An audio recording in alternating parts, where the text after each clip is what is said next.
मी रमेश मुकादम, ग्रामोदय विचार माध्यमातून आज आगरी आणि कोळी समाजाचे नेते राजाराम पाटील यांनी आगरी आणि कोळी समाजाच्या नगरसेवकांच्या गुलामीमुळे गावठाणे धोक्यात आली अशा स्वरूपाचा लेख लिहिलेला आहे. तो लेख मी या ठिकाणी वाचून दाखवतो. या लेखाच्या संदर्भात आपलं म्हणणं काय, कमेंट्स करा आणि माझा व्हिडिओ आवडला तर लाईक करा, सबस्क्राईब करा आणि फॉरवर्ड करा. आगरी कोळी ओबीसी नगरसेवकांच्या गुलामीमुळेच गावठाणे धोक्यात आली. राजाराम पाटील, ओबीसी नेते. मुंबई, ठाणे, रायगड, पालघर या भागातील विकासाच्या नावे शहरीकरण लादले गेले. यामुळे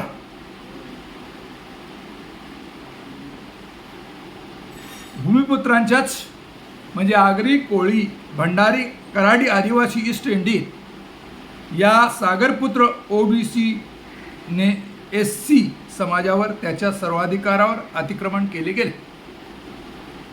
त्याच्या जमिनी, मिठागरे, जंगल, रेती, वीटभट्टी, मत्स्य व्यवसाय, समुद्र खाड्या यावर खाजगी सरकारी भूसंपादन लादले गेले. ब्राह्मण, क्षत्रिय, वैश्य या उच्चवर्गीय सत्ताधारी जाती नेहमीच धर्मवाद, राष्ट्रवाद, विकासवाद याच्या माध्यमातून त्यांनी मनुस्मृती इथल्या स्त्रिया, ओबीसी, एससी, एसटी यांच्यावर लादलेल्या आहेत. आपल्या देशातील या विषमतेमुळे विरोधात हजारो वर्षाचा संविधानिक समतेचा संघर्ष उभा आहे. हिंदू चातुर्वर्ण व्यवस्थेतील इथल्या ओबीसी, एससी, एसटी यांच्यावर केलेल्या अन्यायाची वाचा फोडण्यासाठी बुद्ध, चार्वाक, महावीर या महान विचारवंतांनी 2000 वर्षापूर्वी आवाज उठवला होता. अलीकडच्या काळात छत्रपती शिवाजी महाराज यांनी रयतेचे स्वराज्य विचार मांडले. पेशवाईने पुन्हा मनुस्मृती आणून ही ओबीसी, शूद्र, अतिशूद्र यांचे स्वराज्य संपविले. ओबीसीची गुलामी शिक्षणाच्या अभावातून आली आहे हे महात्मा फुले यांनी दाखवून दिले. स्त्री शिक्षण हा त्यावर उपाय सावित्रीमाई यांनी देशाला सांगितले. नवीन मुंबई, ठाणे, रायगड, मुंबई येथील महानगरपालिका क्षेत्रातील आगरी, कोळी, भंडारी, कराडी, ईस्ट इंडियन, आदिवासी यांची घरे, गावठाणे आज अनधिकृत ठरली जात आहे. अर्थात शूद्रांना संपत्तीचा अधिकारच नाही हे मनुस्मृतीचे तत्व घेऊन भारतातील सर्व राजकीय पक्ष ब्राह्मण, क्षत्रिय, वैश्य या मनातील राजघटना मनुस्मृती राबवित आहेत. यामध्ये आम्ही मुंबईत, नवीन मुंबई, ठाणे, रायगड येथील भूमिपुत्र आमच्या जमिनी हक्काची भूमिका मांडत नाही. हीच आमची आधुनिक गुलामगिरी आहे. ओबीसीच्या आर्थिक, राजकीय, सामाजिक व जीवनातील ही गुलामगिरी पाहायला मिळते. मुंबई या देशाचे आर्थिक राजधानी, 7 बेटाच्या जागतिक शहराचे मालक हे आगरी, कोळी, भंडारी, कराडी, ईस्ट इंडियन, आदिवासी हे उच्च जातीच्या ब्राह्मण, क्षत्रिय, वैश्य या पिढीजात शत्रूंना ओळखू शकले नाहीत. आज त्यांच्या जमिनी, जागा, घरे, गावठाणे धोक्यात आली. एवढेच नाही तर त्यांची 200 मूळ गावठाणे मुंबईमध्ये असताना त्यांचे मुंबई महापालिकेतील नगरसेवक म्हणून प्रतिनिधित्व संपलेले आहे. ओबीसीच्या गुलामीचा आणि उच्चवर्गीय राजकीय हुकुमशाहीचा लोकशाहीतील प्रत्यक्ष परिणाम आहे. महात्मा ज्योतिबा फुले, डॉक्टर बाबासाहेब आंबेडकर, नारायण नागू पाटील यांनी उभा केलेला ओबीसीच्या मानसिक गुलामगिरी विरुद्धचा संघर्ष हा खोटी जमीनदारी विरोधात जमीन मालकीचा लढा. आगरी, कोळी, भंडारी विसरले. यातून उभा राहिला शिळको विरुद्ध लढा जो ओबीसी नेते दिबा पाटील यांनी चालविला. आमच्या जातीच्या हक्काचे लढे कमी प्रतीचे आहेत ही मानसिकता आगरी, कोळी लोकप्रतिच्या मनात आहे. केवळ जमिनी नाहीत तर आमची गावे वाचली पाहिजेत ही मांडणी लोकनेते दिबा पाटील यांची होती. सेज आंदोलनात दत्ता पाटील यांची होती. जमीनदार, मराठा, ब्राह्मण, वैश्य राजकर्त्यांना पाठिंबा देणं म्हणजे आमचे सर्वस्व गमावणे आहे. नवीन मुंबई विमानतळ आम्ही अदानीच्या नावे करून आमची गावे समुद्र, आगरी, कोळी, कराडी, ओबीसींनी गमावली. आता जेथे आमच्या नेत्यांची नावं मिळावेत याची भीक मागण्याची आझाद मैदानावर आंदोलनात एकही ओबीसी नगरसेवक दिसला नाही. हीच गुलामी आहे. मला पूर्ण कल्पना आहे माझ्या ओबीसी चळवळीने मला गरिबी शिवाय काही मिळणार नाही. सत्ताधारी राजकीय पक्षात गेलो तर सत्ता मिळेल, सत्तेतून पैसे मिळतील, त्यातून प्रतिष्ठा मिळेल. तर हे हजारो वर्षाची ओबीसीची गुलामी समजून घेऊ त्यावर लढा उभारणाऱ्या फुले आंबेडकर दिबा पाटील यांना काय मिळाले आहे याचा विचार केला तर वर्तमान शासन महात्मा फुले यांना भारतरत्न पुरस्कार देत नाही.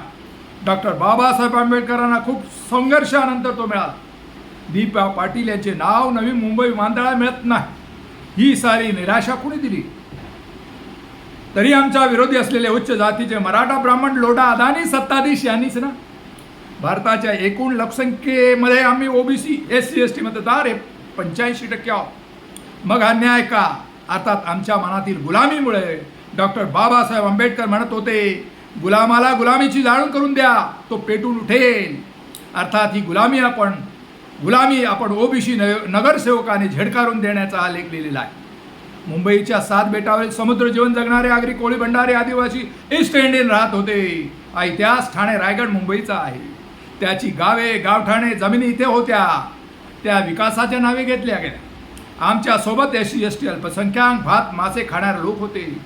आज विकासाच्या नावे जमिनी घेऊन आयत्या पीठावर रांगोळी काढणाऱ्या शहराचे नियोजनकार, मग ती महानगरपालिका, सिडको, MMRD, MIDC, नैना आमच्या गावठाणात जेव्हा अनधिकृत ठरवते, ही कृतज्ञता आहे. हे कडू सत्य महाराष्ट्रातील, देशातील ब्राह्मण, मराठा, वैश्य, अदानी, अंबानी या राज्यकर्त्या लोकांनी मान्य केलेच पाहिजे. दुःख आहे आमचे महापौर, आमचे नगरसेवक, आमची गावे, गावठाणे सीमांकित करून येथील जमिनी मालकी आणि विकासाचे नियम का करू शकत नाही? तुमचे शत्रू तुमच्या सभोवत असताना त्यांना प्रश्न विचारण्याची हिंमत तुमच्यात नसेल तर तुम्ही गुलाम आहात. JCB देऊन गावात येणारे सिडको, मनपाचे अधिकारी, पोलीस यांना सभागृहात रोखण्याची क्षमता लोकशाही आणि भारतीय संविधानाने तुम्हाला दिलेली आहे. किती नगरसेवकांच्या घरात संविधान आहे? रामायण, महाभारत, वेद, उपनिषद आणि अनेक सर्व धर्मग्रंथ, पंथ यात शूद्र OBCचे अधिकार असतील तर मी ते डोक्यावर घेईन. पण त्यात आमची गुलामी असेल तर त्याची नक्कीच चिकित्सा म्हणून उजळणी करून संविधान हातात घेईल. 2016 ते 17 या काळात महाराष्ट्र विधानसभेचे कोळीवाडे, गावठाणे यांना अतिक्रमित ठरवले. त्यावेळी आगरी, कोळी, OBC आमदार तेथे गुलाम होऊन गप्प होते. आज गावठाणातील घरे नवीन मुंबई महापालिका आयुक्त अनधिकृत ठरवित आहेत. सिडकोचा तोच प्रकार करते आहे. नगरविकास खाते एकनाथ शिंदे या मराठा मंत्र्याकडे आहे. मुख्यमंत्री ब्राह्मण आहे. ही लोक हे मान्य करत नाही.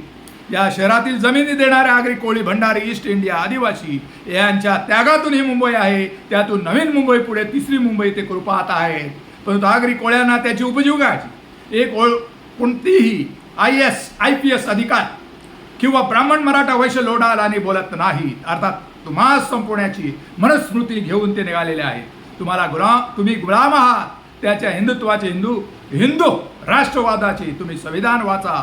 OBC नगरसेवकांनो, आगरी, कोळी, कराड, ईस्ट इंडियन, आदिवासी, SC, ST, अल्पसंख्याक याची घरे गावठाणे लोकवर्तीतून मोजावी, सीमांकन करावे. ही गावठाण चळवळ करून मी 2016 पासून मुंबई, ठाणे, रायगड जागा करीत आहे. आमचे नगरसेवक, आमदार, खासदार आणि मंत्री, महापौर, उपमहापौर हे मराठा, ब्राह्मण, वैश्यांचे गुलाम आहेत. परंतु आमचा समस्त OBC समाज हा गुलाम असेल तर आम्ही रोज JCBने तोडले जाणार. आमच्या आया, बहिणी, मावश्या घरे तुटत असताना रसळ असू गाळत, आक्रोश करत, पेट्रोल, रॉकेलच्या बाटल्या घेऊन नालायक सिडको अधिकाऱ्यांसमोर झुकत असतात. तुम्ही एकविरा, भवानी, लक्ष्मी, जीवदानी, सावित्री, जिजाऊ दिसत नाही का? सोडावी गुलामी बंधू भगिनींनो. OBC लोकांनी लढावे छत्रपती शिवराय, डॉक्टर बाबासाहेब आंबेडकर, लोकनेते दिबा पाटलांसारखी. इथल्या मातृभूमीसाठी द्या प्राणाची दिबा पाटील यांच्या 5 हुतात्म्यांसारखी. त्यांचे रक्त जात नसते, जाऊ द्यायचे नसते. शपथ घ्या. या देश 85% स्त्रिया, शूद्र, अतिशूद्र यांचा आहे. जय संविधान, जय भारत माता. राजाराम पाटील यांनी लिहिलेला लेख. या लेखाच्या संदर्भात समस्त आगरी, कोळी बांधवांनी, येथील नगरसेवकाने विचार करावा. आणि खरंच ते बोलतात त्याच्यामध्ये सत्य आहे. कारण हिंदुत्वाच्या नावाखाली राज्य करणारे येथील आपल्याला मानसिक गुलाम बनवत आहे. नगरसेवकांना त्याची जाणीव नाही. येथील गावे गावठाण वाचवण्यासाठी राजाराम पाटील यांनी दिलेला जो संदेश आहे तो एकत्रित व्हा, संघटित व्हा, संघर्ष करा. डॉक्टर बाबासाहेब आंबेडकरांनी दिलेले विचार, शिका संघटित व्हा आणि संघर्ष करा. तीच भूमिका येथील आगरी, कोळी, बहुजन समाजाने घ्यावी अशी अपेक्षा या व्हिडिओच्या माध्यमातून करत आहे. या संदर्भात आपली म्हणणं काय, कमेंट्स करा. आणि माझा व्हिडिओ आवडला तर लाईक करा, सबस्क्राईब करा आणि फॉरवर्ड करा. जय हिंद, जय महाराष्ट्र, जय भारत.